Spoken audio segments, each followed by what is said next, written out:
Good evening.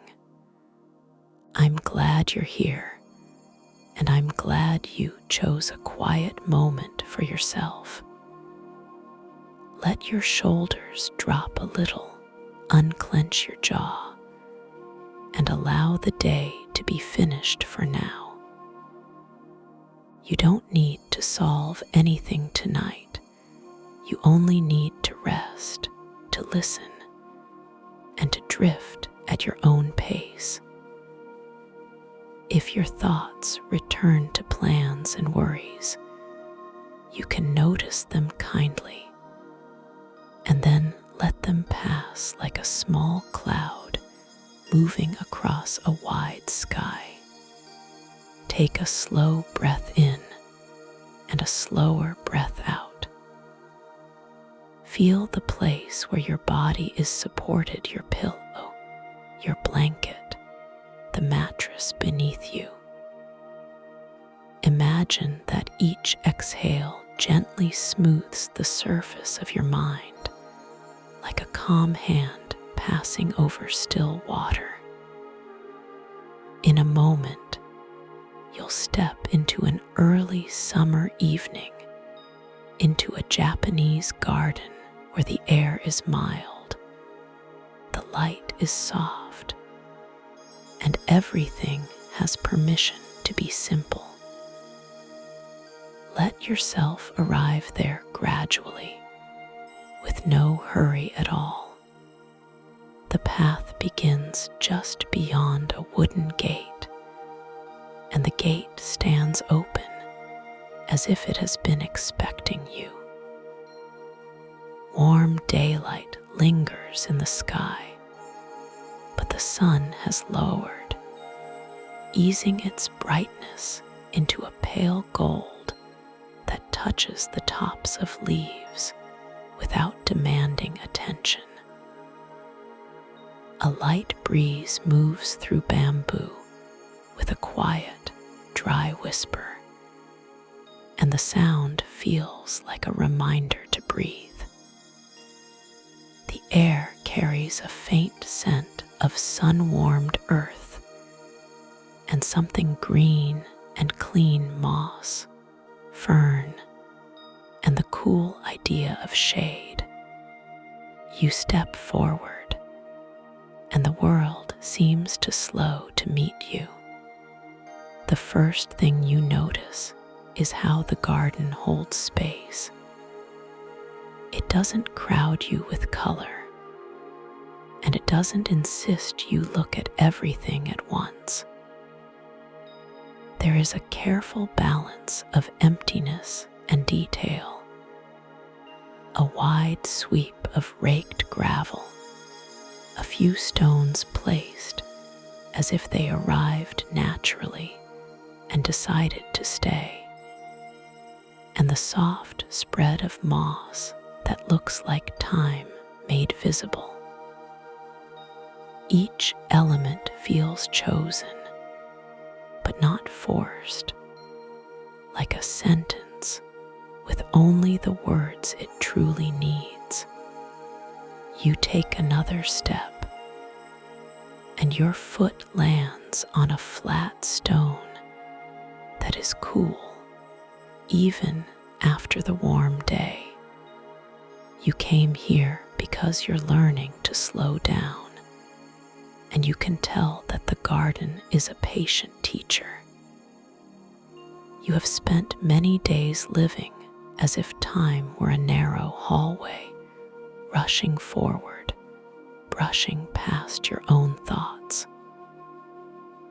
Lately, you've begun to sense that hurried living makes everything thinner: meals, conversations, even your breath.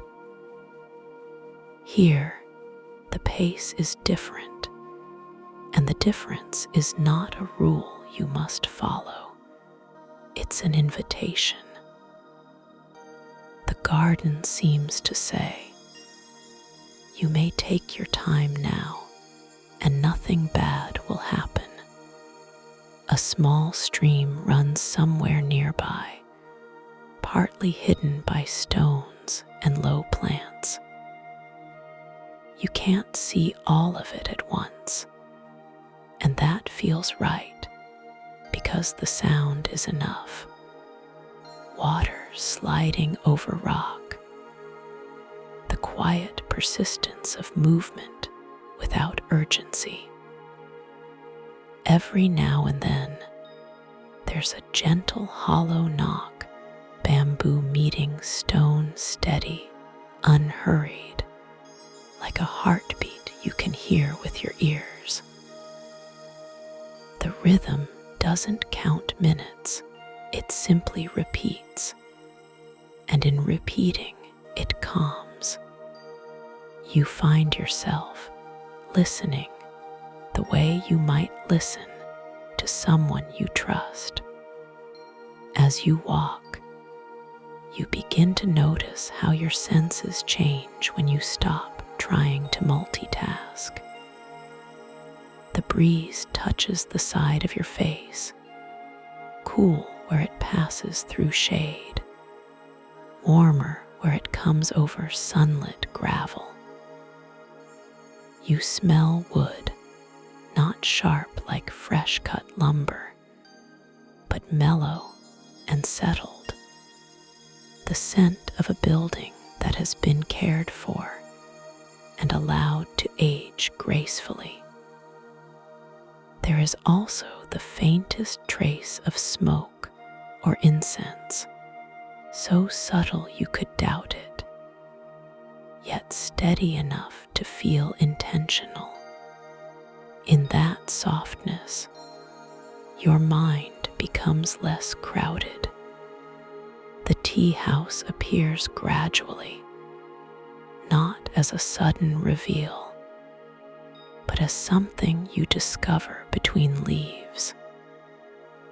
Its roofline is simple, its edges clean, and the wood has a deepened tone that suggests rain, sun, and many quiet evenings. The entrance is low, encouraging humility without needing to say a word. A small lantern sits to one side, unlit for now, waiting for dusk to deepen. You pause before stepping inside, and you let yourself feel grateful for the chance to be here. Grateful for the calm that doesn't require you to earn it. You remove your shoes and step onto the threshold. The wood beneath your feet is smooth, slightly cool, and it holds the faint scent you noticed outside, cedar or cypress, dry and clean, with a sweetness that feels like warmth remembered. Inside, the air is still, and the silence is not empty, it's layered like fabric.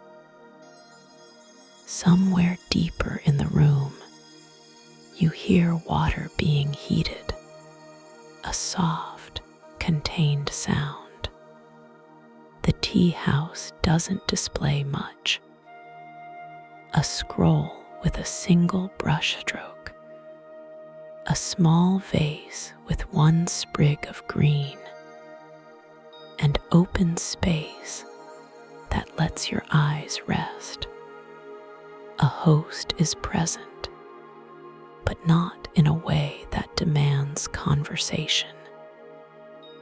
It feels more like the tea house itself is hosting you, and the person here is simply part of the harmony of the evening. You exchange a quiet greeting, and it's enough. You don't need to explain your week, or justify your tiredness, or summarize your thoughts. You are shown where to sit, and you settle onto the mat with care, letting your knees and hands find a comfortable position. The room's simplicity is calming because there's nothing extra to manage. In front of you, a small arrangement waits. A kettle, a bamboo whisk, a scoop, a cloth folded with deliberate precision, and a ceramic bowl that looks handmade. The bowl's glaze is subdued, a muted green-gray with tiny variations, like a cloudy sky captured in clay. You reach toward it and pause, taking in the quiet weight of the moment. You remember how you used to rush through tasks, turning them into checkpoints. Tonight, you decide to let the making be the purpose, not a means to an end. The kettle's water nears readiness, and you listen carefully. The sound is not a rolling boil, not frantic. It is a gentle murmur, like wind moving through distant pines. In tea practice, they say the water should sound like wind in the trees or a stream over stones, and you understand why. That sound suggests balance. You sit a little straighter, not stiff, just awake, and you feel your attention gathering. Even before you drink, something in you begins to settle. You take the cloth and wipe the bowl with slow, even movements. The gesture is simple, but it carries a message. This moment is worth care. The bowl feels cool when you lift it, and the coolness travels into your fingertips, steadying you. You turn it slightly and notice the subtle curve of its rim, the faint texture where the glaze thins. It isn't perfect in a glossy, manufactured way. It's perfect in the way a stone is perfect, complete, honest, and quiet about it. Holding it, you feel your mind become less interested in being elsewhere. You scoop matcha powder into the bowl, and the color is deep and lively, like shaded leaves after rain. The powder settles into a small mound, and for a moment, you simply look at it. You think about how many hands were involved in making it possible. People growing tea, shading it, harvesting, stone grinding leaves, until they became this fine green. The thought doesn't become heavy, it becomes warm. Gratitude, you realize, is not a dramatic emotion here. It's a gentle recognition that you are supported by more than you can see. When the host pours water, the stream is thin and controlled, and the powder darkens where it touches, releasing a faint, fresh aroma. It smells green, slightly sweet, with a clean bitterness that you associate with clarity. The bamboo whisk waits beside the bowl, delicate and strong at once, its tines curved like a small fan. You lift it carefully, aware that rushing would break the calm you've started to build. You place the whisk in the bowl and you begin. Your wrist moves in a steady rhythm, and the whisk makes a soft, brisk sound like quiet rain on broad leaves. The surface of the tea changes, becoming smooth, then frothy, a pale green foam forming at the top. You don't push for speed.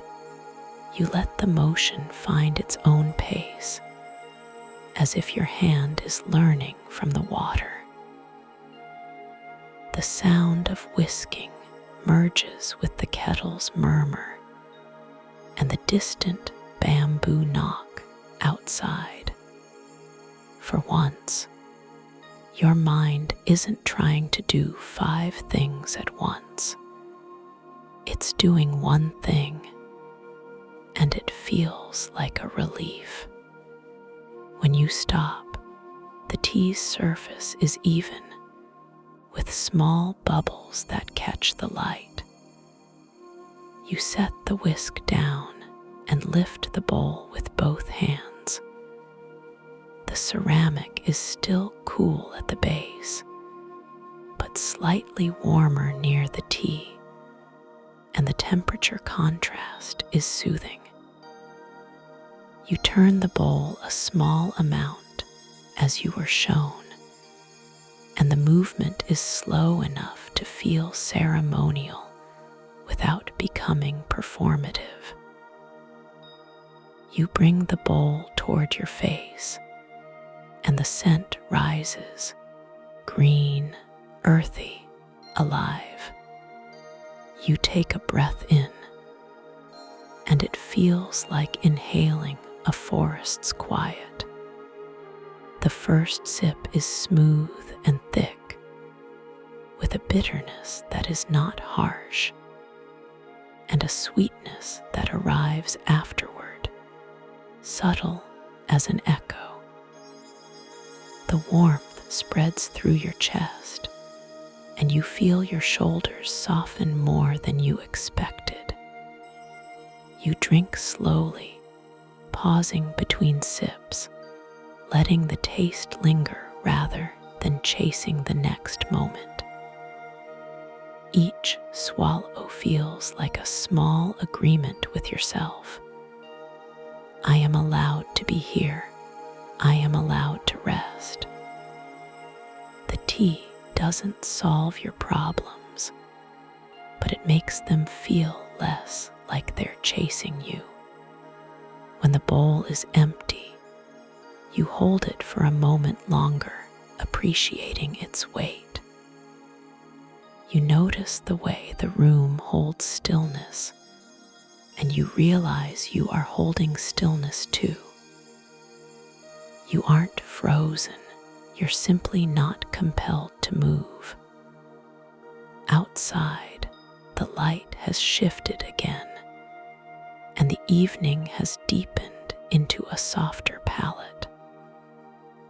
The host offers a quiet nod, and you return it, not as a social gesture, but as a shared understanding. Something simple has happened, and that simplicity matters. You step back outside, and the air feels cooler now. The garden receives you without changing its mood, as if it has been waiting in the same calm the entire time. The breeze moves through bamboo, and the leaves brush each other with a dry hush. Somewhere, the bamboo fountain tips and knocks again, wood against stone, then fills again, and tips again, repeating without impatience. You begin to walk along the garden path, and you decide to match your steps to that rhythm. Not perfectly, just gently. The stones beneath your feet are placed with care, and they guide you into a slower gait. You can't rush without risking a misstep, and that becomes a kindness rather than a constraint. You look down and see how moss grows around the stones, not trying to cover them completely, just softening their edges. The moss is lush and dense, like tiny velvet, and it holds moisture from the day's warmth. You imagine how slowly it must have grown, how it expands by small increments, and you feel a quiet respect for anything that grows without hurrying. A cluster of rocks sits near the raked gravel, and the lines in the gravel curve around them like water around islands. The pattern is precise, yet it doesn't feel rigid. It feels like a record of attention. You picture the rake passing through gravel earlier in the day, leaving lines that will eventually be softened by wind, footfalls, and time. The impermanence doesn't make the work pointless. It makes it tender. You find comfort in the idea that you can make something beautiful even if it won't last, and that the making is enough. You stop near a low maple, its leaves small and delicate, trembling slightly in the breeze. The light touches them from the side, and they glow with a soft, translucent green. You watch them for a while, and you realize your eyes are resting in a way they rarely do when you're staring at screens. Your vision becomes wider. You notice shadows and subtle shifts, the way the garden breathes with the evening. The world isn't asking you to react. It's simply offering itself to be seen. A small wooden bench rests near the edge of the path, and you sit for a moment. The wood smells stronger here, warmed by the day and now cooling, releasing its scent into the air. You place your hands on the bench and feel the grain beneath your fingertips, the slight unevenness that reminds you it came from a living tree. You think about how often you treat objects as if they're purely functional, as if touch and smell are extras. Here, the senses are not extras. They are the way the moment becomes real.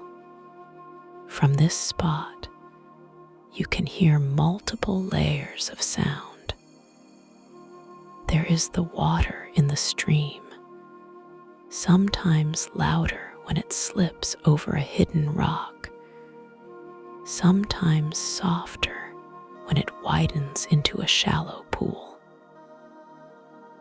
There is the bamboo knock, steady and spaced, like a gentle metronome that doesn't mind if you drift off beat. There are insects beginning their evening songs, fine and bright, threading through the quieter tones. And beneath everything, there is silence, not the absence of sound, but the presence of space between sounds where your mind can rest. You stand again and continue along the path, letting each step be a small, complete action. Heel, sole, toes. The stone is firm, the next stone waits. Your breathing follows naturally, and you notice how breath becomes easier when you aren't pushing it. With each inhale, you take in the scent of plants and wood and the faint mineral coolness of stone. With each exhale, you release the leftover speed of the day. You don't force your thoughts to stop. You simply stop feeding them with urgency. As you walk, you pass a stone basin where water gathers, a simple place for rinsing hands. A bamboo ladle rests across it, and the water's surface reflects the dimming sky. You dip your fingers in and feel the coolness, sharper than the air, a clean chill that wakes your skin without startling it. Droplets cling to your fingertips, catching the last light. You rub your hands together slowly, and the sensation is grounding, as if the evening has gently taken your hands and brought them back to the present. Farther along, the garden opens into a wider view.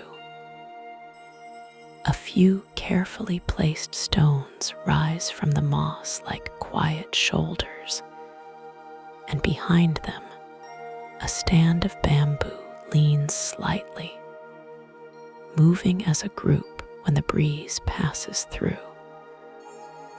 You watch the bamboo sway, and you feel how coordinated it is, each stalk flexible, each leaf responding. No one resisting the wind, as if resistance would help. The sight teaches without lecturing. Bending is not weakness, it's how you remain whole. You feel your chest loosen as that thought settles in. You notice a small light flicker near the tea house now. The lantern has been lit, and it glows like a warm breath. The light doesn't flood the garden. It touches only what it needs to touch. Shadows remain soft and deep, and you are glad for them. The darkness isn't something to fear here. It's a part of the design, the way ink is part of calligraphy. You realize how often you live under bright lights and constant stimulation, and how tired your nervous system becomes. This dim light feels like permission to soften. You return toward the tea house without feeling like you're leaving the garden behind. The path curves gently, and the curve itself encourages patience. It prevents you from seeing the end too soon. You pause again near the raked gravel, and you notice that the lines are still crisp, holding their pattern with quiet confidence.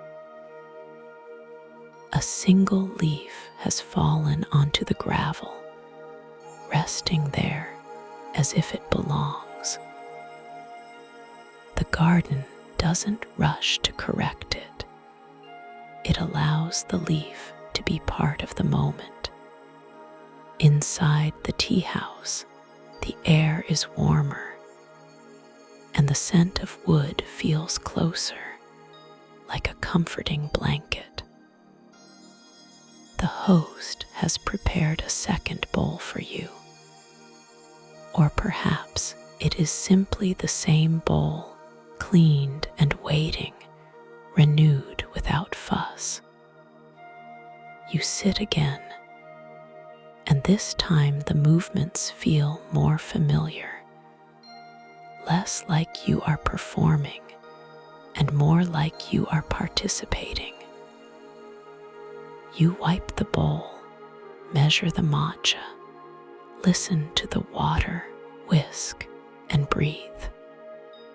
The sequence becomes a quiet path you can walk with your hands, a way of slowing down that doesn't require complicated instructions.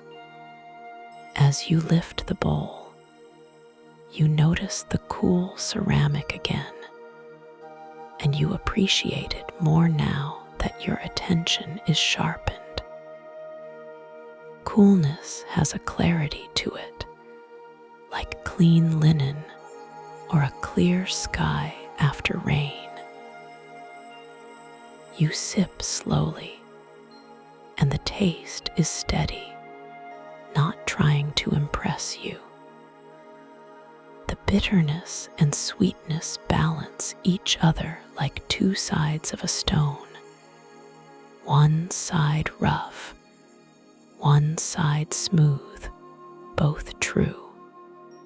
You realize that you've been chasing comfort in ways that overstimulate you.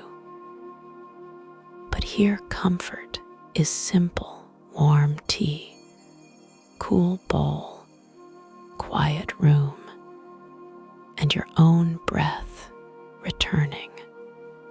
When you finish, you set the bowl down with care, hearing the soft sound of ceramic touching wood. It's a small sound, but it lands in the silence like a pebble in a pond, sending gentle ripples of awareness through you. You bow lightly, and the host bows back, and no one needs to speak. Words could be fine, but they aren't necessary, and the absence of them feels like kindness. You stand and step outside once more, and this time the night is closer, the sky deepening to blue. The garden is different now, though the layout hasn't changed. In the dimmer light, edges soften, and the world becomes more about shapes and tones than details. You can still see the moss, but it reads as a soft field rather than individual threads. Stones appear heavier, more ancient, as if they have been waiting in the night for centuries. The bamboo's sound becomes more prominent in the quieter air. Knock, pause, refill, knock steady as a slow pulse. You let your body follow that pulse, and your steps become even calmer. You walk to a spot where the stream is visible between stones. The water catches the lantern light in small, moving fragments, like bits of glass drifting downstream. You watch the current split around a rock and reunite again, and you think about how often you treat obstacles as interruptions. Here, the obstacle is part of the flow. It shapes the water, and the water shapes the sound. You feel something in your mind unclench, as if you are learning that not everything needs to be forced through. Some things can be guided around.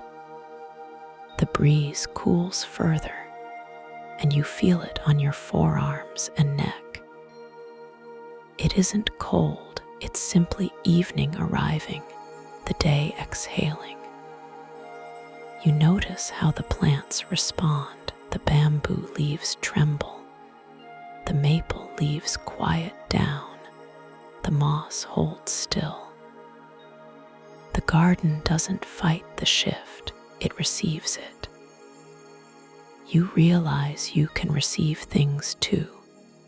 The change in light, the end of the day, the fact that you are tired.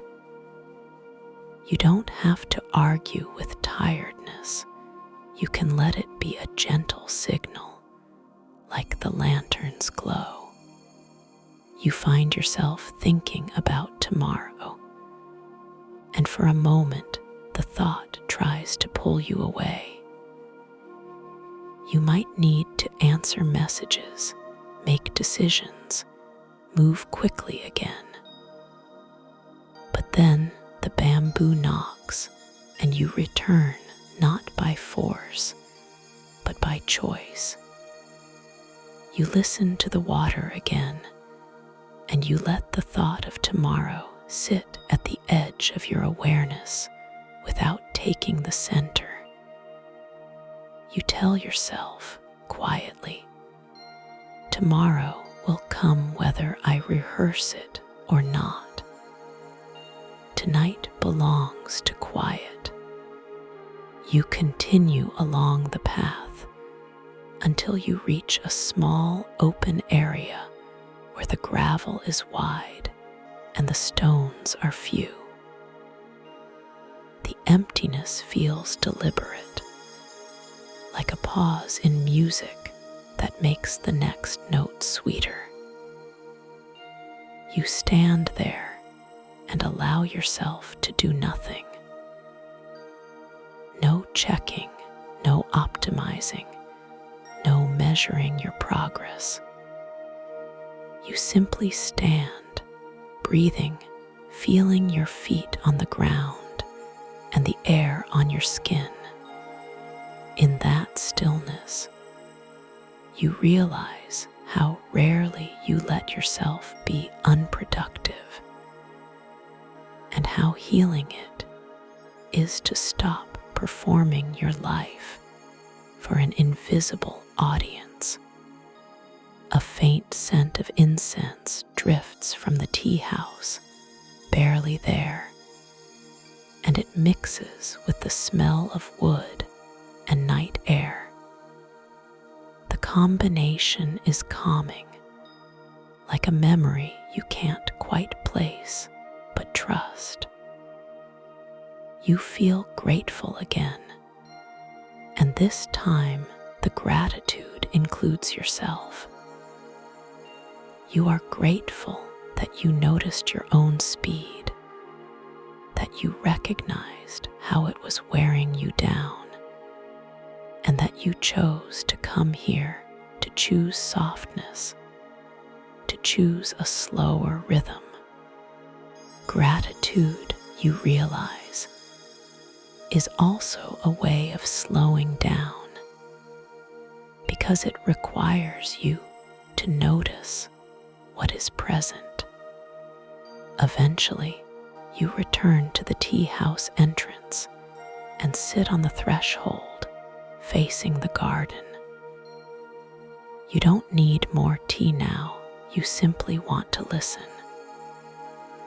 The sounds continue: water, bamboo, insects, the occasional leaf shifting.